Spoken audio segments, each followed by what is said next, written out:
it's 6 of one, half a dozen of the other who you want to argue is the worst billionaire. But as Jen has pointed out many times before, Jen, do you have that wonderful graphic that, perhaps Okay, I'll bring it up, but it really is like arguing over a favorite venereal diseases. It's just absurd. That's like when you say, Peter will say, well, like my favorite president. I'm like, okay, which favorite, complete racist fuck are you going to talk about? But okay, I digress. Here we go. I'm still holding out for Teddy Roosevelt, but that's me. So of the Oligarch Chronicles, as you can see, got a lot of man babies that are in positions of power. Because it's called Tales of Emasculated Men Vying to Destroy the World. Yes. And so, the Oligarch Chronicles, the pictures just suit so well. I will vote that the worst billionaire is Bill Gates, but I have my reasons for that. But Elon Musk is somebody who has proven time and again that he's a thin-skinned little bitch, with all due respect. Don't kick us off of social media. But you can't, he will not be pushed in any direction other than whatever his massive ego is. And he, like Trump has shown time and again, that he's 100% transactional.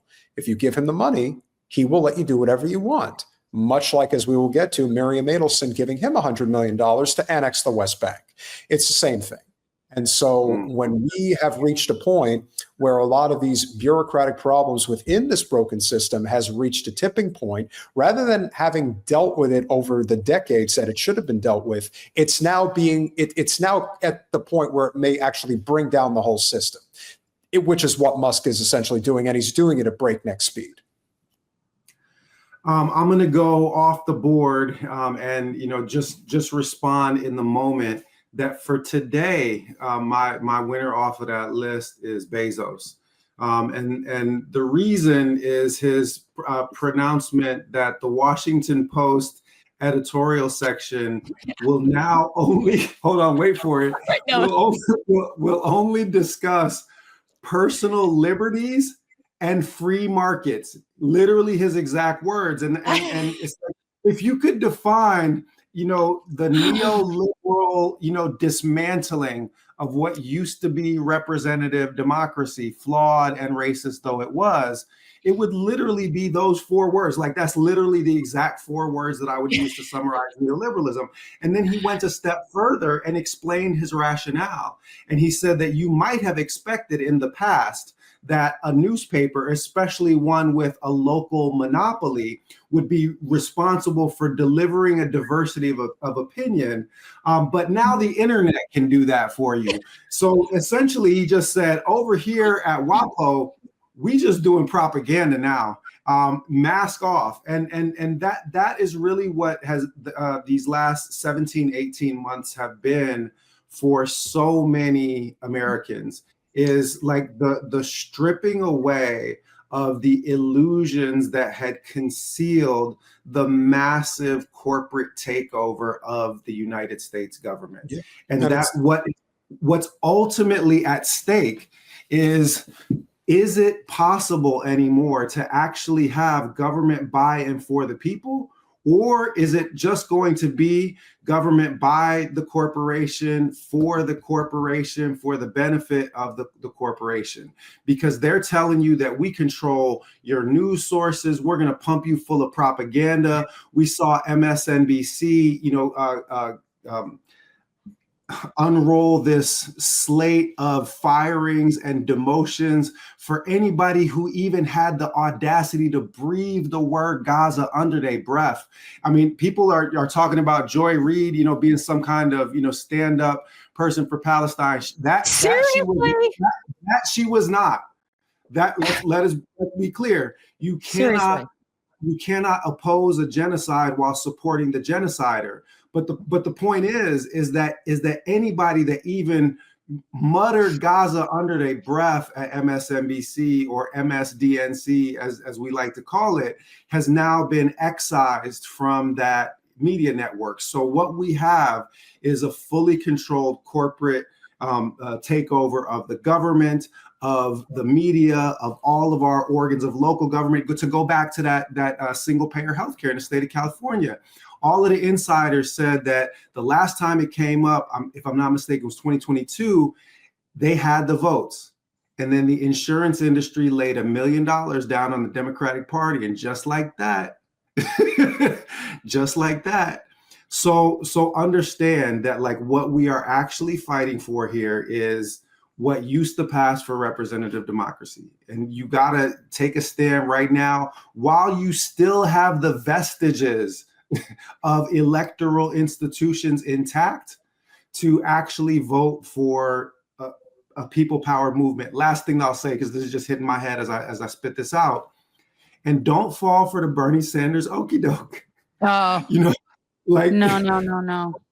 He listen, 2016, you know, God bless him. We were all for it. You know what I'm saying? Like really. But let's just be clear at this point, he is serving this critical function of sheepdogging. You know, anybody, you know, that tries to wander off, you know, Bernie's going to run around the outside and say, no, you know, and try to, you know, pretend like, you know, the Democratic Party is capable of progressive populism or even just being, you know, responsive to its constituents when, you know, in the end, Bernie is going to be a vote blue no matter who guy. He's going to be standing there right up to and through genocide if it means, you know, standing with the party. So we have to create an alternative for ourselves.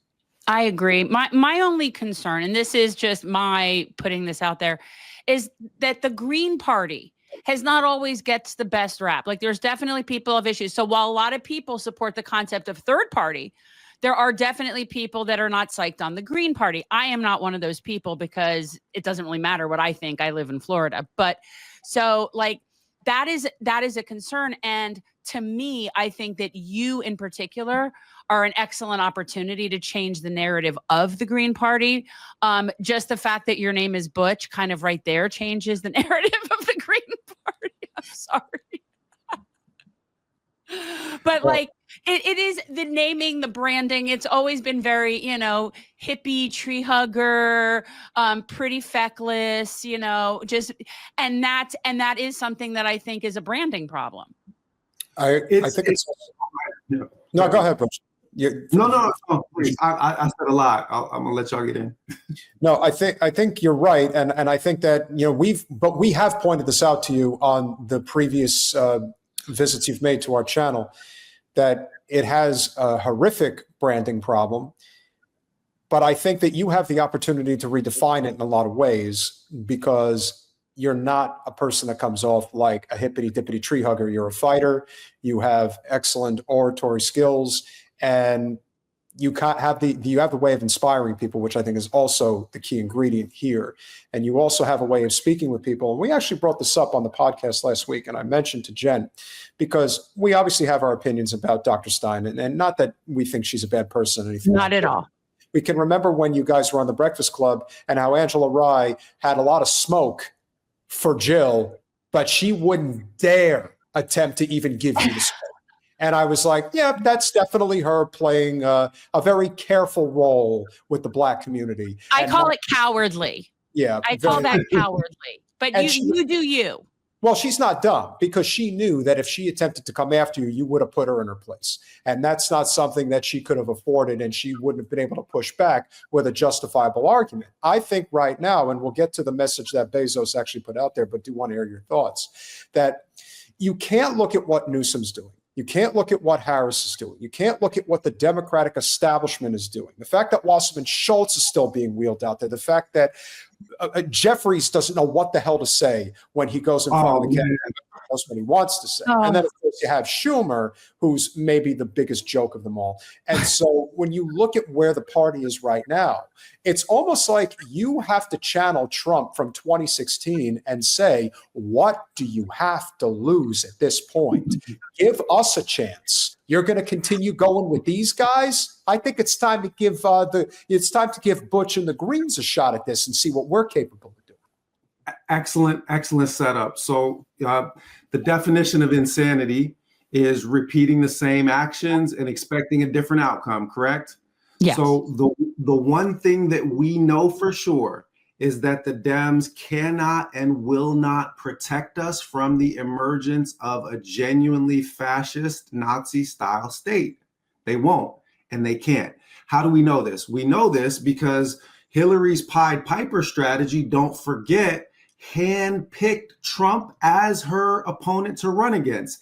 MSNBC, that propaganda network, gave Trump round-the-clock coverage, as did CNN, the kind of media exposure that you could not possibly buy. And then that same party dumped tens of millions of dollars into extreme far-right fascist candidates over and over again, thinking that that running against these more extreme candidates would be beneficial for these centrist Democrats. So they literally starved the shepherds and fed the wolves, right? That was literally what they did. So we know that they can't protect us. Now, we also know that 70% of American independents, 53% of registered Democrats, 48% of registered Republicans say that these two parties are so bad at their job that we need a functioning third party.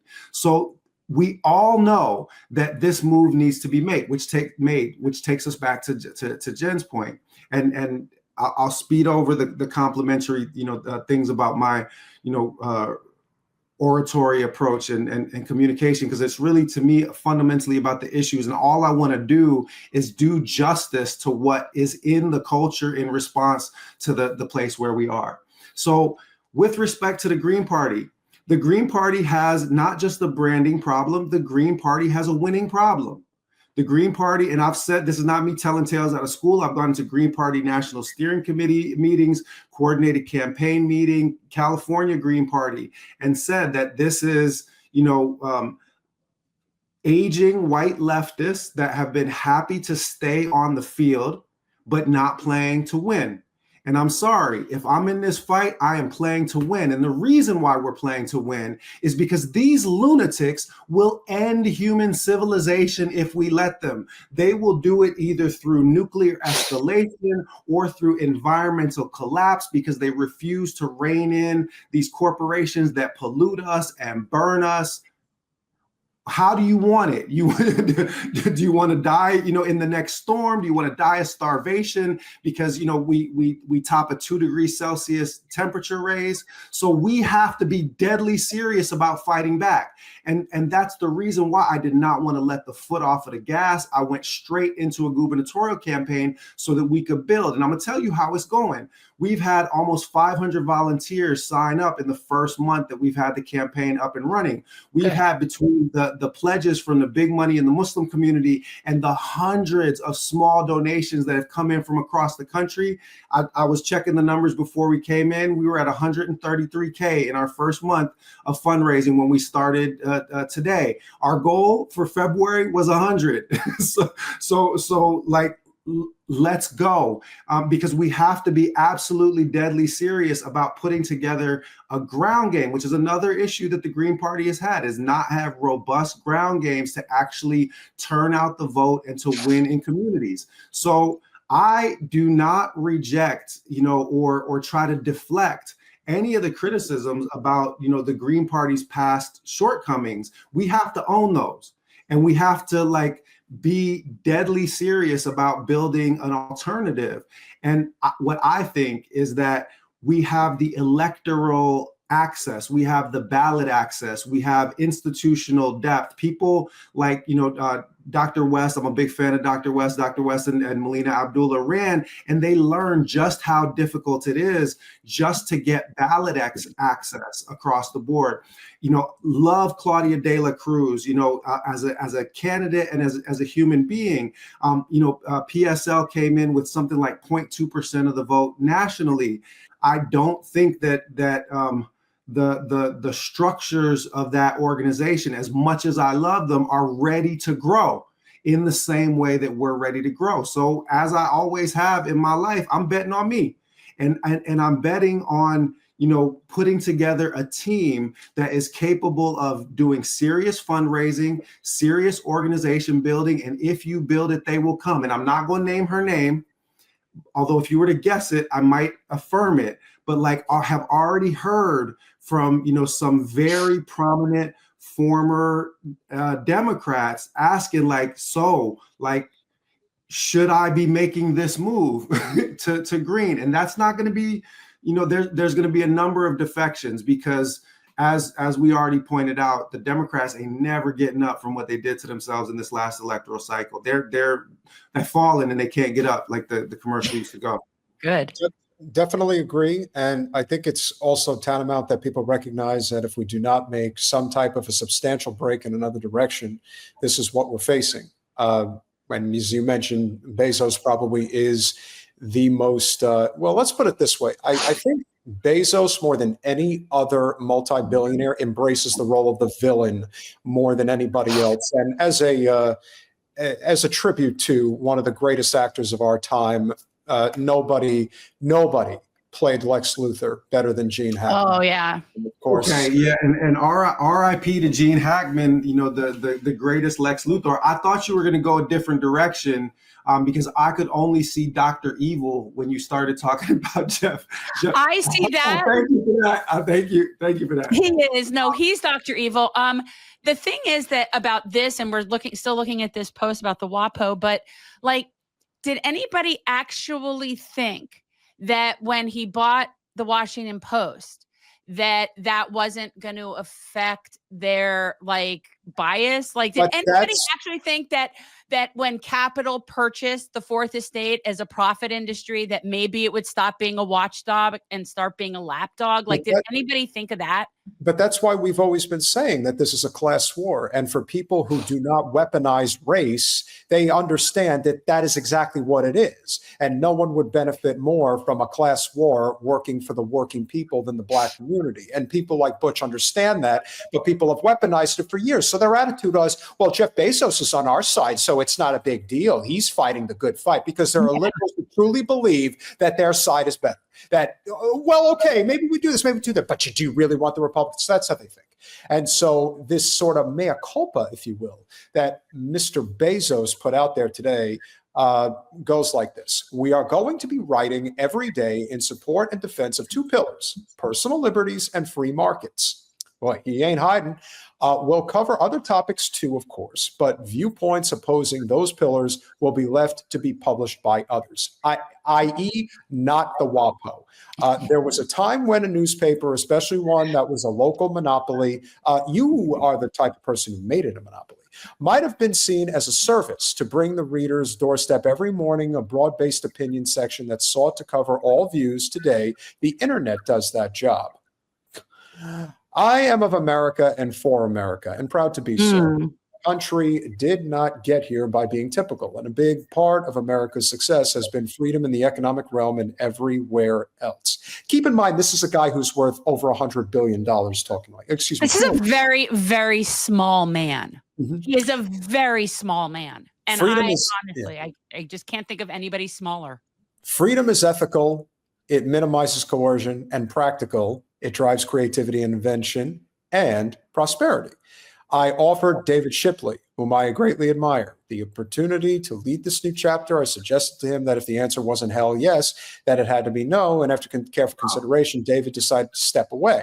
This is a significant shift. It won't be easy and will require 100% commitment. I respect his decision and will be researching for a new opinion editor to own this new direction. I'm confident that free markets and personal liberties are right for America. Man, and Ayn Rand must be having one hell of a wet dream. I also believe these viewpoints are underserved in the current market of ideas and news opinion. I'm excited for us together to fill that void. And so, Jeff. That's what we were all thinking we needed. Thank you.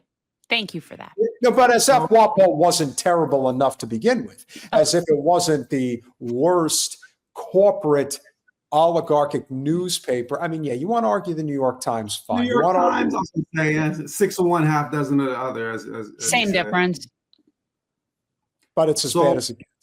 You guys have heard, my story, my introduction to my personal faith tradition of Islam and also to Black radical politics was the autobiography of Malcolm X. Whenever I'm trying to figure something out, especially in in American context, I go back to Malcolm. So what would Malcolm say? If you're not careful, the newspapers will have you hating the people who are being oppressed and loving the people who are doing the oppressing. So you have a what would Malcolm say? I have a what would Dolly do on the back of my truck. Because I do think that, like, what would Dolly do? Okay, I'm sorry. It's my inner Malcolm, and so he's always, like right on time with the response, and there it is there that the media, he says in another place, is the most powerful instrument in the world. So let's go back to the work that we have to do, because I'm all about solutions, not just about naming the problem. We have to understand that we are dealing with 30 years of media conditioning, going back to Rush Limbaugh essentially creating a new right-wing media environment in the late 1980s. So going on 40 years now, to where the propaganda machine that grows out of Rush, that becomes Fox, and then the counter for the Dems that becomes MSNBC, and CNN running cover and carrying water for the 1% as a whole. So people have now been thoroughly propagandized for 30 plus years. They've come to believe that their personal identities and personal worth are tethered to these political parties. And that's why they're so easily persuaded by nonsensical arguments like you're throwing your vote away if you vote third party, when we know that in 44 out of 50 states, your state was likely going to go, one way or the other. The only way you could make your vote count is by voting third party and building an alternative. But they can't reason that way because they have been continuously propagandized.